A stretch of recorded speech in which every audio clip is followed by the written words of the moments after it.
Zoos and Aquariums Have a Positive Impact on Visitors by Oliver Dunhill. Organizations such as the Association of Zoos and Aquariums, AZA, recently conducted a study to find out if zoos and aquariums make a lasting impact on visitors. The study showed that people are positively affected by their experiences at zoos and aquariums.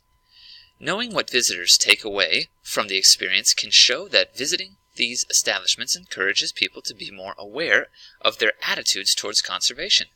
Visitors also improve their understanding of exotic animals and the environments these animals live in. Zoos and aquariums are recognized by the AZA, including the two I manage, work actively to educate their visitors. We offer lectures and show videos that feature some of the animals in the zoo and the aquarium. The topic can cover an animal's natural environment, what its diet is, or what dangers it faces from human presence. These programs might be the only time that adult visitors can learn about why plastic bags are dangerous to sea turtles and birds, for example. The information they learn in these programs could inspire them to research more about the animals or the dangers its species faces in the wild. People who visit zoos think more positively about conservation. Many visitors will feel a stronger connection to nature after their visit and are more likely to reflect on the role in protecting the environment.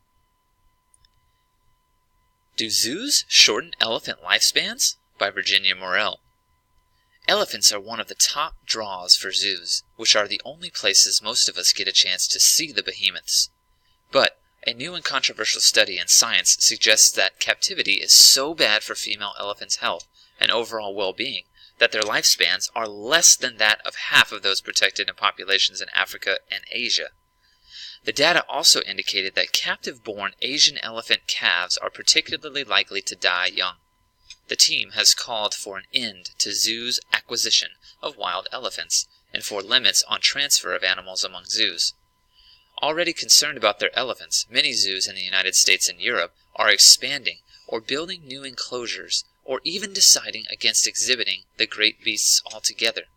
Studies in the wild have documented the importance of roaming and family ties for these animals, which zoos with limited space often cannot provide. Some of the zoo elephant problems stem from the practices of removing young calves from their mothers and transferring females from one zoo to another, usually for breeding.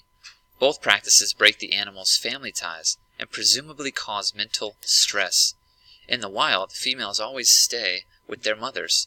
They never leave the herd where they were born, says Mason.